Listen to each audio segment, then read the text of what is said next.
Welcome to Is It Philosophy? For thousands of years, philosophy has been the domain of the elite, a form of thought placed on a tall pedestal. Well, not anymore. I want to take it back to its roots, simply the love of wisdom. A guest will join me each episode as we try to apply critical thinking to a new topic. At the end, it will be up to you to decide. Is it philosophy?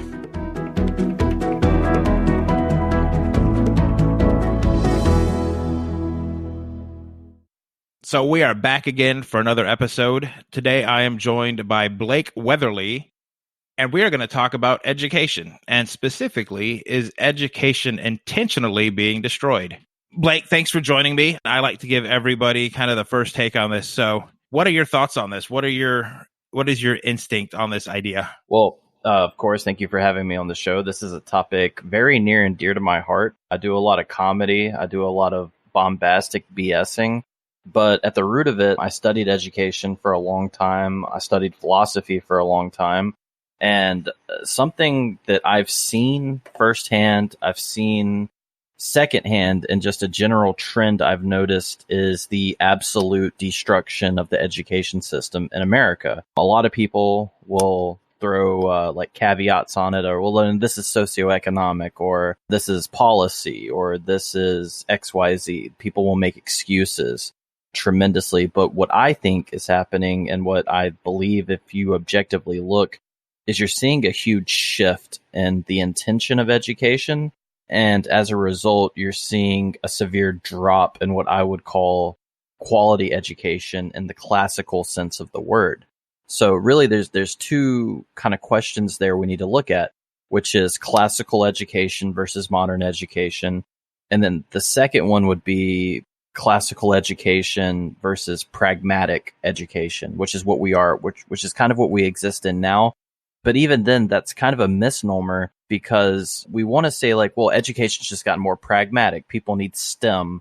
They need math and science, and they need this in order to get a job. All education now is geared towards obtaining gainful employment. The problem with that is, well, first off, I disagree with that entirely. I don't think education should be centrally rooted in getting a job. I think it should be, like in the classical tradition, the Greek tradition, education is rooted in making you a better person.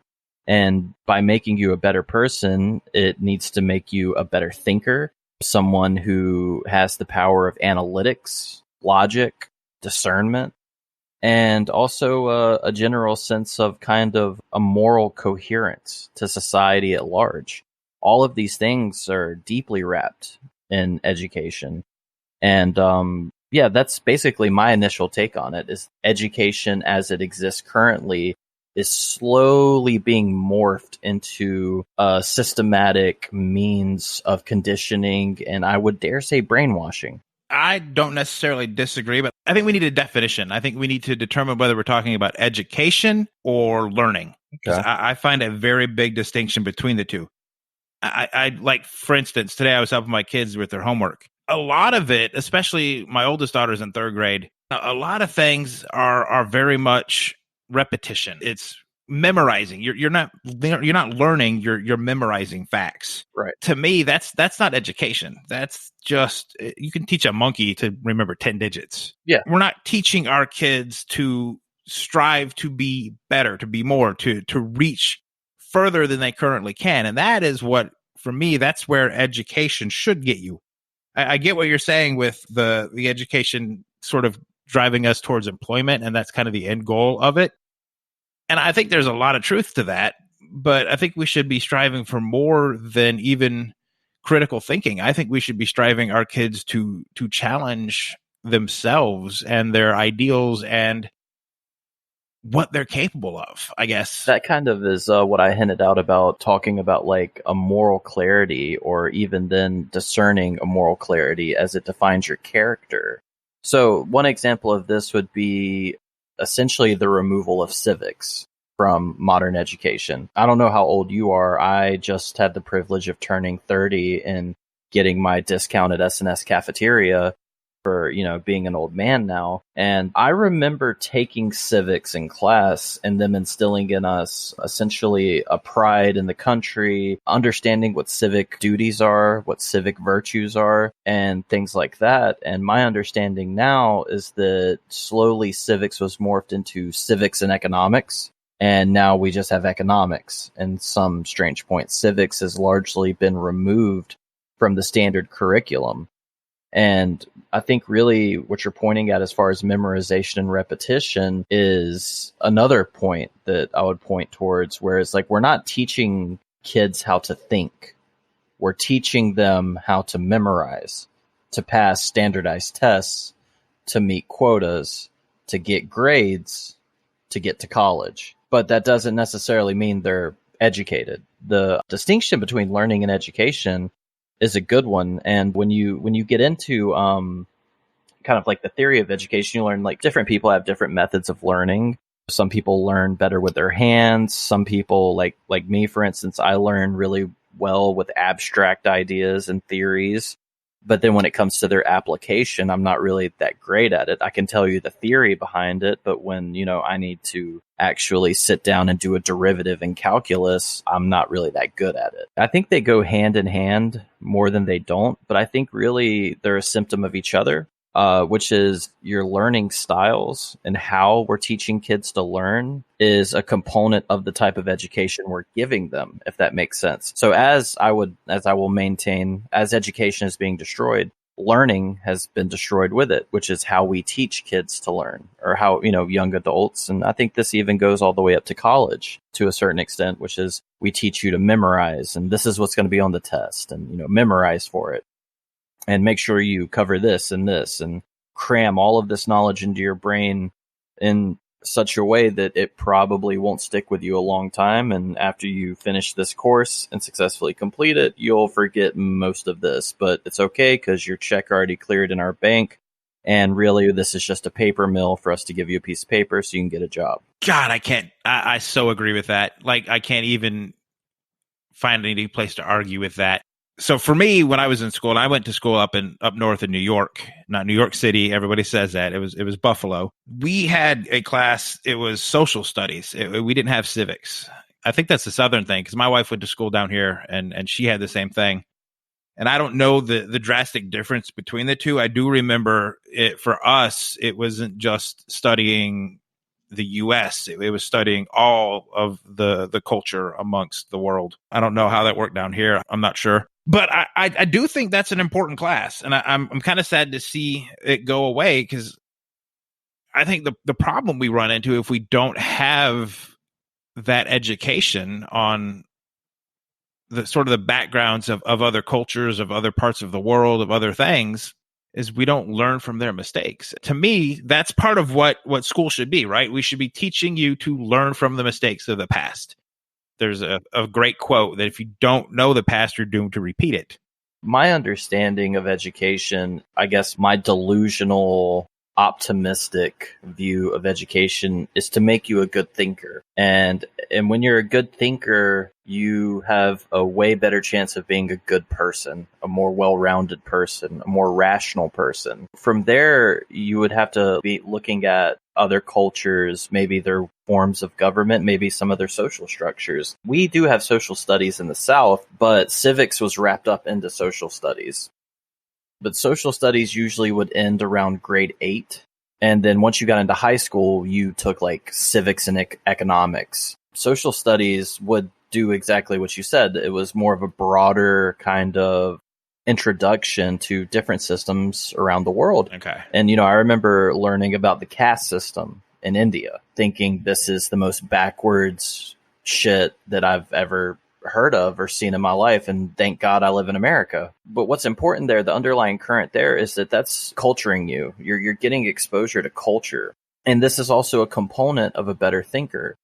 The responsibility of education, though, in that sense, is when do you introduce kids to different cultures? And the reason I bring this up is because there's been a big push in English education, which is my forte, of kind of making kids read stories that aren't traditionally set in a Western context. So, for instance, like the Kite Runner, HB's books, I butcher his name every time, but HB's books, like Things Fall Apart, in Africa. If you're giving these books to a 6th or a 7th grade student, they don't have the requisite knowledge and understanding to put it into context with what they're reading.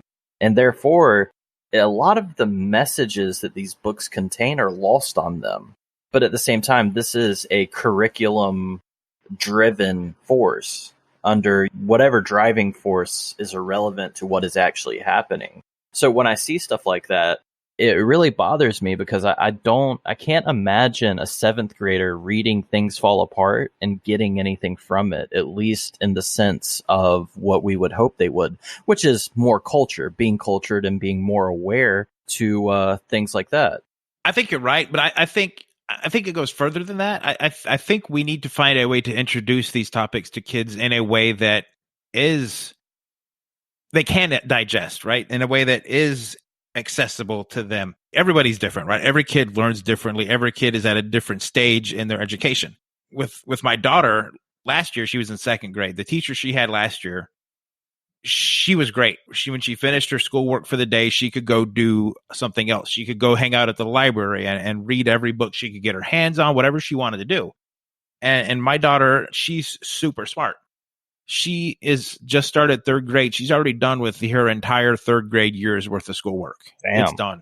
She could already move on to 4th grade, but her teacher now won't allow her to do anything else, and she's getting bored. Yep. And she's getting rambunctious, and she's not wanting to pay attention. And yeah, she wants to talk.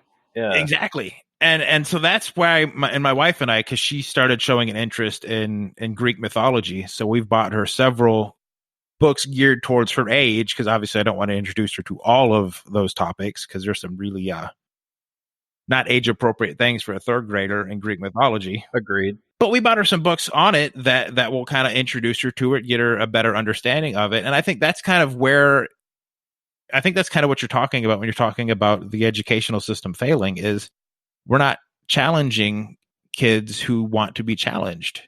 We've put everybody in this cookie cutter pigeonhole.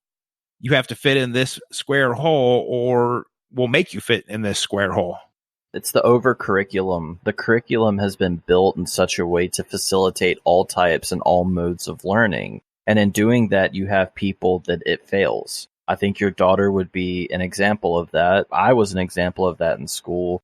I was supposed to skip 3rd grade, but my mom wouldn't let me. She didn't want me to move up and be with older kids because she just didn't think it would be good for me socially. But yeah, I was the same way. Like, all of my work bored me. I did not want to do anything in class because I thought it was all just rudimentary, dumb. And I acted out. Would get kicked out of class and have to go sit with the principal. But it's funny, like, I'd go sit with the principal and I would talk to him about like 6th grade stuff. And he would actually kind of like teach me like stuff that was interesting. But that is an issue where with the curriculum and kind of building this kind of center status quo for education, you get outliers. You get people that excel beyond that for whatever reason. By the time I got to high school, I wasn't jumping ahead of my peers. But in the early years, yeah, I was way ahead of the 2nd graders in my class, but there was no system in place for me. There was no system in place to take advantage of that to help boost my education. They were all just check boxes that needed to be checked off. And I had already checked them off, and I was stuck for the duration it took to complete the year. And that's one issue of education of many. But the real thing I wanted to talk about is the destruction of education, which is this shift from education for the sake of education to education for the sake of application, which is, like I already said, traditional education versus pragmatism, which is really what a lot of this has come down to. It's this pragmatic outlook on, like, what is the purpose of education? Well, it's for application. I don't necessarily disagree with that entirely, but I think that should be more specialized. The problem I have is there are kids in high school that have the critical thinking skills of a lava lamp. They can't discern certain things. Like they don't have the ability, like for instance, especially like if you take into account the recent, not exclusively recent, but like the polarization of politics in America and the 24/7 news cycle, the outrage cycle. You have people falling into that trap because they can't understand that what they're reading is engineered to elicit emotional response from them. Like they don't have the reading comprehension, the analytical skills to understand what's being done to them, that they're being taken advantage of emotionally because they don't have the cognitive tools to know the difference. That's one thing that bothers me deeply.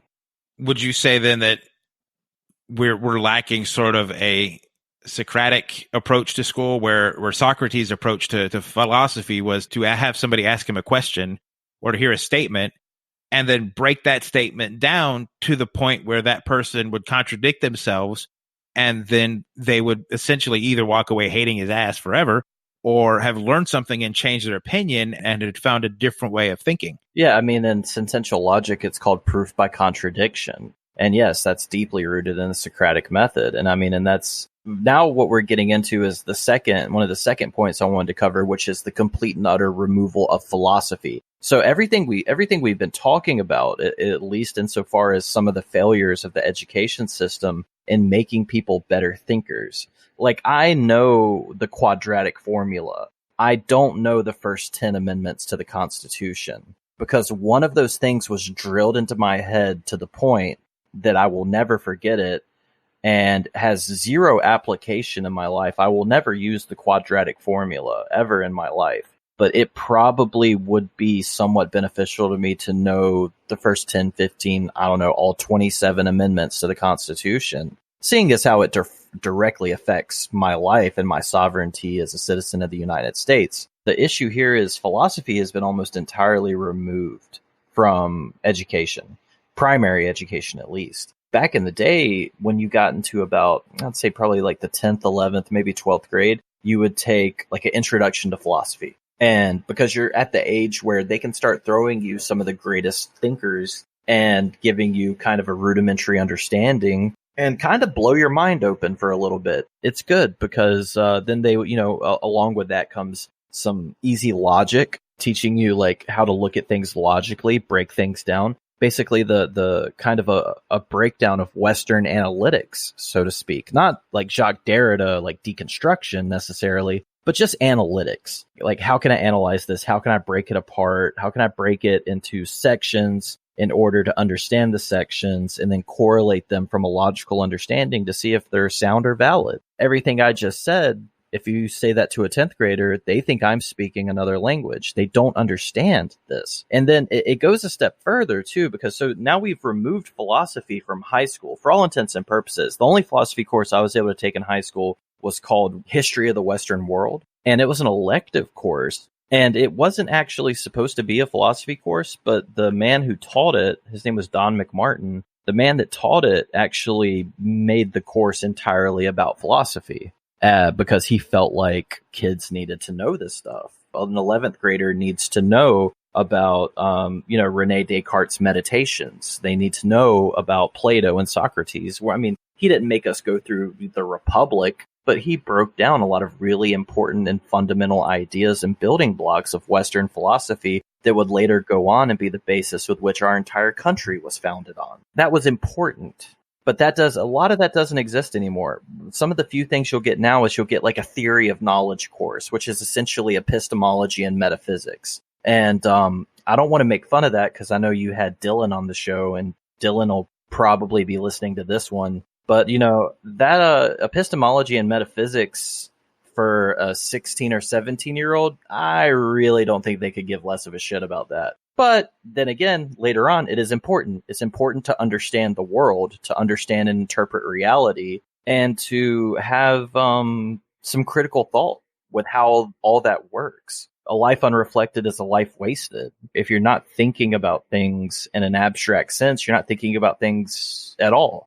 And then the last point I want to end that on is, so we've effectively removed all, I hate to say practical philosophy, because a lot of people would say philosophy in of itself is not practical. But then we move into college, right? And you're a freshman in college and you're what is, if your major isn't philosophy like mine was, you won't have to take philosophy as a core class. So you're a freshman in college and you're taking biology 101, history to the industrial period. You're taking probably, I don't know, algebra 2 or some math class. And for your fourth class, you get to pick an elective. Are you going to pick introduction to philosophy, or are you going to pick outdoor sports?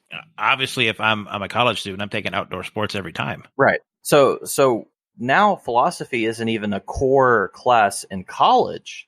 It's an elective, unless you're majoring in it, which no one is. So here, what we're seeing is we're seeing effectively the removal of philosophy from high school, and now we're seeing the practical removal of it from college. And we're wondering why everyone seems to be getting dumber.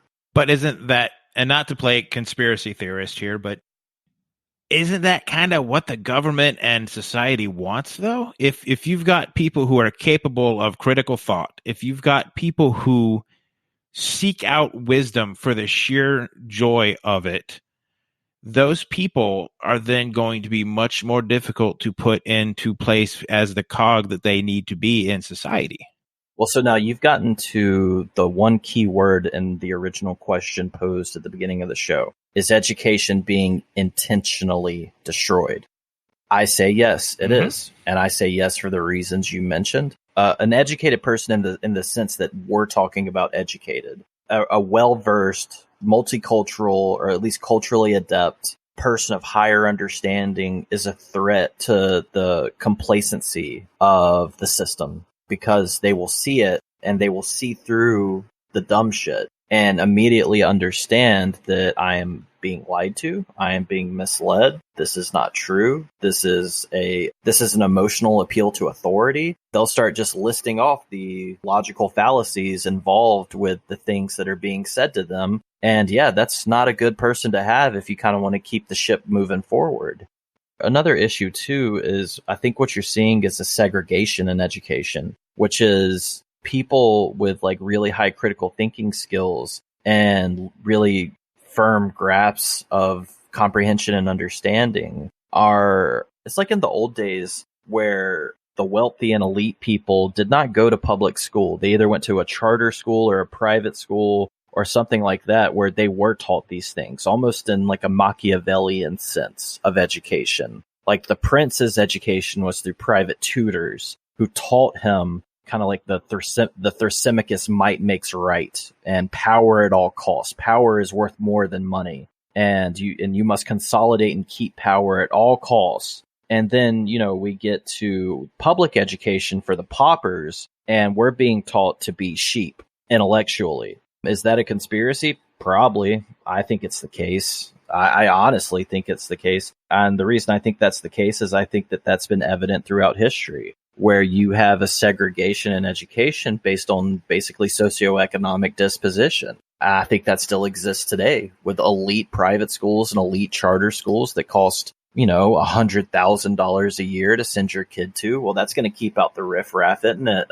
My mom couldn't afford to send me to that school. They'll throw their kids there, and those kids graduate that school, and they have an edge on the rest of the people in the world. They have an edge on the people they would seek to rule, so to speak. That these people move into positions of power and become lawyers, politicians, judges, et cetera, et cetera, et cetera. People that actually impact society at large. And if you go back and look, I would say at least 8 times out of 10, their education pedigree is radically different from the average American. And in that separation, I think is something awfully peculiar, and I would dare say sinister. So I think I heard you say it earlier that, and I kind of agree with it, that college is basically just a factory to pump out pieces of paper to people to send them out into the world.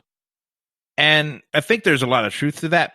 But I think the other problem that I see with that, and I'm going to kind of challenge your premise here for a moment, is shouldn't we be, instead of relying on colleges and high schools and middle schools and these places to inspire us to learn and to question and to achieve critical thinking, isn't that something that should be done at home? Shouldn't we as parents be looking at our kids and teaching them to question everything, to look beyond the obvious answer. And by that point, then, given we live in an amazing age of information where I can go to Google and find everything imaginable, right? It wasn't till I was out of school for 10 years before I started picking up books on psychology and philosophy and things like that, and really challenging my mind and wanting to learn this stuff because it's fascinating to me now.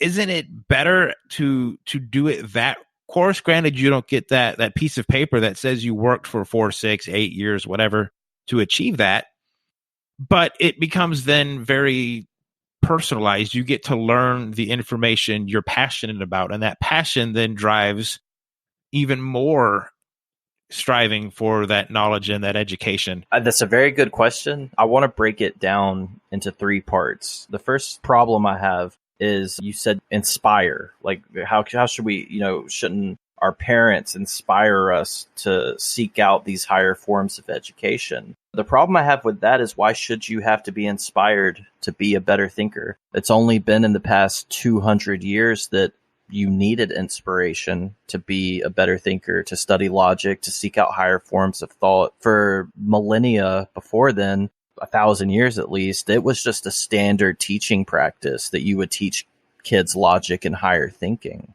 So that would be my first problem, is like, why do we have to be inspired to be a better thinker? It should be standard. If we want to talk about standardization and curriculum, one of those standards should be being a better thinker. The next thing is the parents themselves teaching this. My mom was not able to teach me these things. And I'm not saying she was a dumb woman by any stretch of the imagination, but she went through the same kind of cycle of mediocre education that I went through. She specialized in forestry when she was in college. She could teach me every tree, every fern, every bush, the seasonal changes and how they affect certain plant life. She could not teach me Immanuel Kant's groundwork for metaphysics. She couldn't teach me David Hume's inquiry to human understanding. Oh, I had to name drop Hume for Dylan, by the way.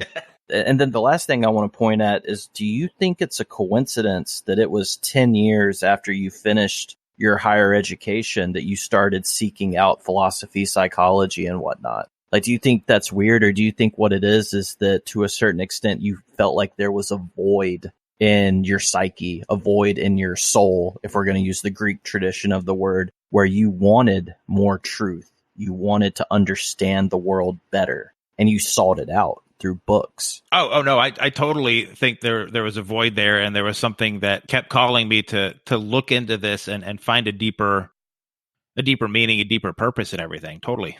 Then my next question is, do you not think that same void exists in our kids in school? Yes, wholeheartedly. Then why are we filling it with nonsense? Why are we filling it with intro to dance theory? Like, when I look, I have a cousin of mine that's a teacher. Every now and again, I'll go hang out with her and I'll ask her about some of the elective courses and stuff. She told me the other day that they axed their creative writing program. They used to have an elective course for creative writing. I always thought that was great, and that would actually be a dream job of mine, just to teach kids creative writing, because creative writing is a conduit to higher forms of thought. Creativity in general. Because, I mean, abstract thinking, creativity, all of what John Stuart Mill would call the higher pleasures are all connected. Mm-hmm. And when you have a better understanding of them, more things are beautiful to you. Like, you can get more pleasure and joy out of things when you understand the intricacies of the thought behind them, as opposed to the thing in of itself. And this is why museums are closing. This is why, by and large, kind of our new generation coming up doesn't really care about a lot of the things we used to. Like, Matt, have you ever been to like a symphony and listened to them do like a rendition of Bach or Beethoven or something like that? Not personally. I'd love to go to one firsthand, but I listen to those on MP3 and my iPhone all the time. I love that kind of stuff. So check this out. I want to say in the 30s to the 50s, 60% of America had basically passes, at least in the cities where symphonies would play, had yearly passes to go see them. It was a cultural event. They would all go and see a symphony play. Now it's less than 3%, I think, and it's exclusive to the New York, LA, things like that. But used to be you could go to like the major city in your state and you could see a symphony play some of the greatest compositions the world has ever known. If I were to take one of the greatest compositions ever known, throw it over my Bluetooth speaker and play it to a 15-year-old, he would probably cuss at me, say this is stupid, and then throw on, I don't know, some remedial trash.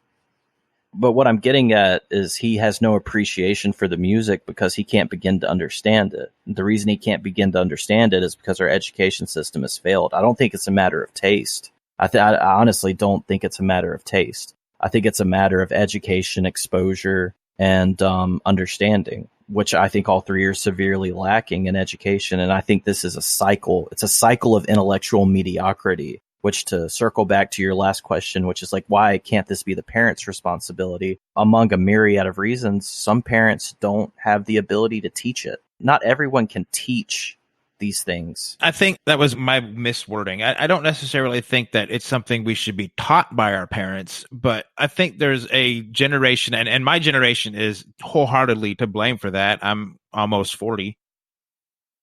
Of laziness and of coming home from work and vegging in front of the TV and putting on the football game or baseball game or basketball game or whatever, and just what we call turning our minds off because it's too much for the day. And kids see that today, it becomes, oh, well, that's the norm, versus like my kids walk into my office where I'm sitting right now, and I have got stacks and stacks and stacks of books just everywhere. And it has inspired my kids to want to read and to want to be more. I'm not teaching them any of this stuff. My daughter came to me and talking to me about the Greek gods and Greek myths and stuff. So we bought her some books. That to me is where the parents are failing.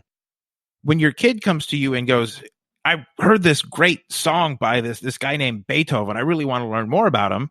Instead of going, great, son, let's go to the library or let's go to the bookstore or let's go to even Google. Yeah. And find some stuff for you to read about this person. We're going, okay, great, good for you. Hey, go away. I'm watching this football game. And I think that kind of is more what I meant by that.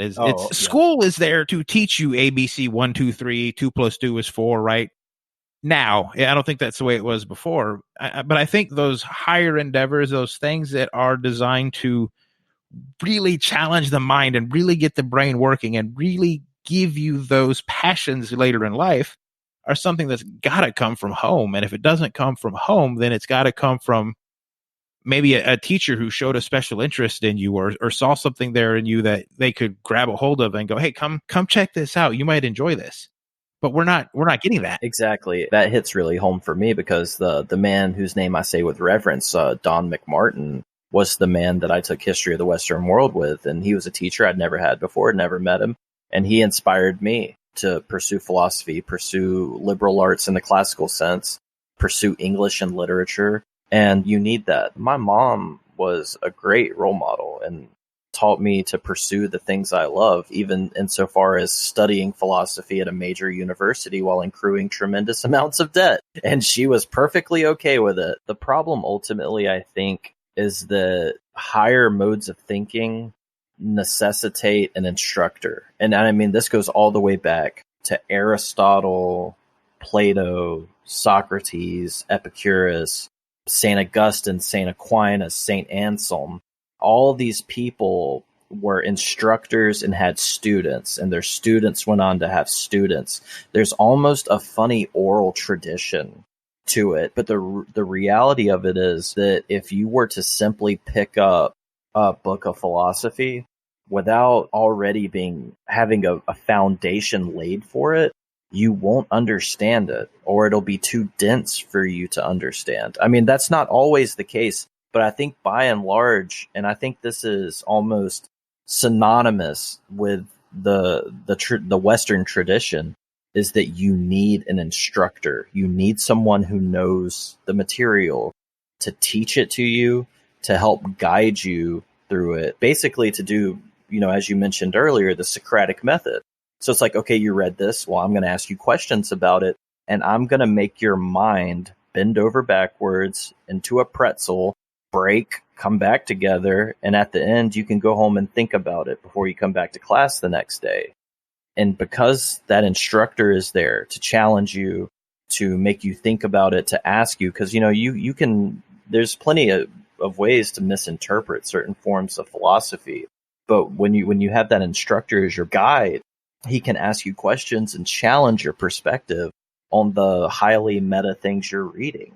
I think there needs to be a happy balance. If we can come to somewhere in the middle, there needs to be a happy balance where parents should obviously encourage this, but you also need someone well-versed in it to help teach it to you.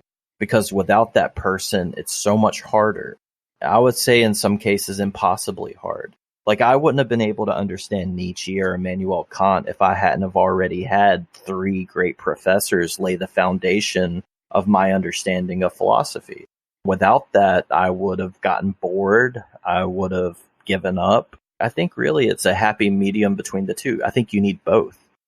I won't disagree with that, but I will challenge the idea that it's necessary, because I think if we are willing to acknowledge our own shortfalls, if we're willing to realize the gaps and the holes in our understanding, I think we're capable as people, as intelligent creatures, to go, okay, I need to get more information on this topic, or I need to gravitate more towards this idea. And maybe I'm weird, and I wholeheartedly think I have a certain personality defect that leads me to this, but that was kind of how because I started my journey, actually, in my personal journey, in psychology. I love psychology. I grabbed every single book I could get a hold of on psychology, from cognitive behavioral therapy to everything. I mean, it didn't matter. And I read it all. Didn't understand some of it at first, but I read it all and digested it all. I've got books by, most of the great psychologists of the late 20th century. And I think there's a certain level of understanding that I think we can get by doing it that way, that, to me anyway, it outweighs what we can be taught. And there might be gaps and holes and things that I still don't understand, and that we may not understand by trying to do it that way. But I also think there's a level of pride we can take in that, and knowing that I've gained this knowledge on my own, or through study on my own. And it drives us even further to challenge even more, to learn even more, to grab more books, to grab more Google searches, whatever, right? To really, really drive this information home. And I think in that way, we do become better critical thinkers. We do become better philosophers, right? I wholeheartedly, that's one of the things on my website, is I wholeheartedly believe that everybody that joins me on this show is bringing philosophy into the modern day. I started this show as not wanting to be philosophical and wanted to stay away from philosophy in its modern, or in its traditional sense, but I think it has to be done. I think, as you said, and I agree with you, we're losing that ability for critical thinking, that ability to challenge our own thoughts. I think what you said isn't mutually exclusive. I think you can take pride in, kind of going your own way and getting the books and doing the research yourself. But I would just say, I think having an instructor, a professor, a tutor, someone that can help you is tremendously valuable asset. And the only reason I keep harping on that is because it's been completely removed, for all intents and purposes, from standard modes of education. That person doesn't exist anymore, at least not in a high school setting. In a college setting, you can absolutely find them. You can find their TA, because they're underfunded and their resources are stretched thin, so you probably won't really get to talk to them in any intimate setting, but philosophy is intimate in its own right. We're seeing philosophy, entire schools of philosophy at our universities being cut. They can't afford to keep the people on. They're being downsized. I can only really speak from when I was at the University of Georgia in 2007 and 8, I think. I was the only philosophy major in all of my philosophy classes. The rest of them were pre-law, international affairs. And in my higher logic courses, they were computer programmers. That's just, it was a means. They were taking the classes as a means of pursuing XYZ, but none of them were actually philosophy majors. That's unique, but that's the way it's going now. And as a result, these ethics is starting to become essentially a class for law students. Logic and critical thinking is starting to become a class for, pre-law and computer programming. Philosophy in itself as a discipline is being absorbed into the other disciplines in a fragmented way to suit, like we talked about, the end means, which is a piece of paper to get a job. One thing I want to touch on before we go, and I think this is something very important, is where does somebody who's got that major in philosophy, where do they sort of fit in to a modern working environment? Typically, in my experience, most philosophy majors either end up teaching philosophy, they become a barista at Starbucks, or they move into human resources a lot of times. Some of them actually go on and have like really lucrative and successful careers in like think tanks. Some of them move into advertising because, of course, they'll get very well versed in philosophy. And then, like you pointed out, they'll move towards psychology. And then they'll move towards sociology. And then now they have this very strong umbrella of human understanding, critical thinking, and things like that. And they apply that towards meta issues. Like, well, how do we market this? How do we express this? A lot of them move into writing. But I think by and large, most philosophy majors go into teaching because it's something inherent in the discipline. It's something inherent in the tradition of philosophy in general, which is once you reach a certain level of understanding in philosophy, you feel almost this weird duty to teach other people. It's strange, but it's definitely there. I'm really glad you answered it that way, because that to me is kind of the crux of this whole argument and this whole conversation. Is it is being destroyed because of the fact that we don't have the critical thinkers, the philosophers like we used to, who you could go to the coffee shop and sit down and debate whatever the philosophical hot point of the time period was. That's gone away. And even more so, it is almost a way of offending somebody to want to bring up this idea of challenging their thought. If somebody today tried to pull a Socrates, they'd be strung up or in jail or whatever, because you can't challenge my beliefs, my thought processes. You can't make me question my own beliefs. What's wrong with you? You're a terrible human being. I'm glad you brought that up too, because that is also another reason why philosophy is so important, even in the modern era. Like, regardless of the metaphysical mumbo jumbo shots at Dylan, regardless of metaphysics and theory of knowledge and all these strange esoteric forms of philosophy, there are way more practical forms of philosophy dealing with critical thinking, logic, argumentation, debate, informal logic that are necessary to form cogent opinions, coherent opinions, express them, and then have them expressed back to you without getting angry. And that's gone. It's damn near evaporated from society. That's the main reason a lot of times I just have to shut up or just keep my thoughts to myself. Because when I hear some people talk, I go to bars a lot. And at a bar, when you're 6 whiskeys deep, everyone becomes a philosopher. I didn't know if you knew that. But not all of them can take it. They can dish it out, but they can't take it. So the second you start challenging and kind of applying the Socratic method to them, they get upset. Being upset in intellectual discourse is the weakest, most ineffectual, and it's such a huge indicator of both your education and your character. And I don't know where the one starts and the other stops, but I will say I have seen it firsthand. I could open up Twitter right now on my computer and show you that we see this every day in society, where people are unable to talk about important intellectual things without getting upset. And if you have a strong background, that's like all these shots I've taken at Dylan over metaphysics and theory of knowledge. Me and him will hop in Discord and we'll joke and talk about it. He's not going to be upset at me because he is a well-educated, highly intelligent person. But that's because of his education and also because of his character. But what came first, the chicken or the egg? Your character is improved through your education, through your higher learning, through your exposure to that. Now we've come full circle to where I was talking about how it's important for character building. It's important for the soul. It's important. A good thinker has a higher chance of becoming a good person. And yeah, that's crucial. And it's something that is almost entirely gone today. I think a good place for us to sort of wrap this up and something that's important to put out there for everybody is, what is something that I can do right now if I'm listening to this, if I'm inspired to now want to challenge my critical thinking or look into philosophy or become a lover of knowledge and wisdom? What is something I can do right now as we wrap this up to drive myself towards that goal? What would you recommend?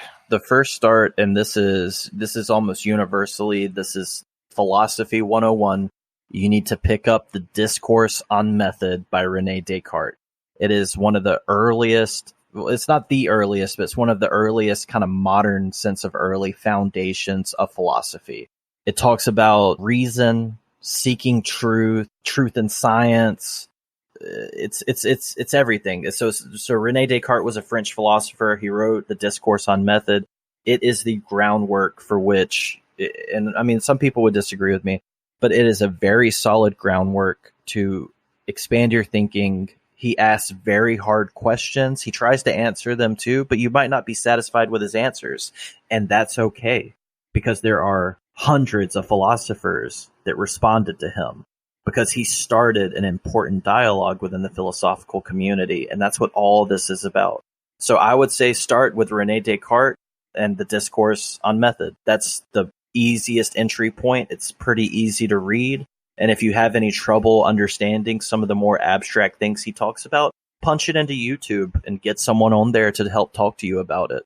And if you don't have anyone in your life that you can come to about it, punch it into YouTube. I mean, it's highly talked about. It's highly revered. I'm going to throw this out there right now to you and to Dylan, if he does happen to be listening. I'm picking that book up and we are going to have a conversation on it. I'm really intrigued now, and y'all are going to blow my mind and mess me up and twist me in a knot, and that's cool. I want that. I'm totally on board for that. Dylan will be like, Dylan's like, what is this, a freshman class at my college? I'm not talking about the Discourse on Method. But no, I bet Dylan would love to come on here and make me look stupid. For myself, to kind of put my spin on it, because I have to, because it's my show.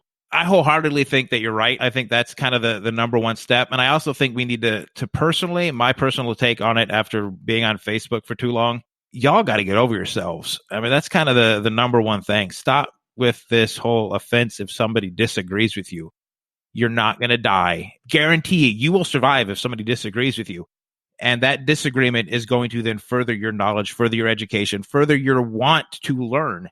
So that's kind of my take on it. That's kind of where I would end it. Be open. Humility.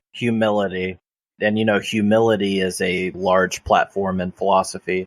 You don't know as much as you think you do. Oh yeah, I wholeheartedly agree with that. I'm finding that out a little bit too quickly as I'm diving into more and more philosophy.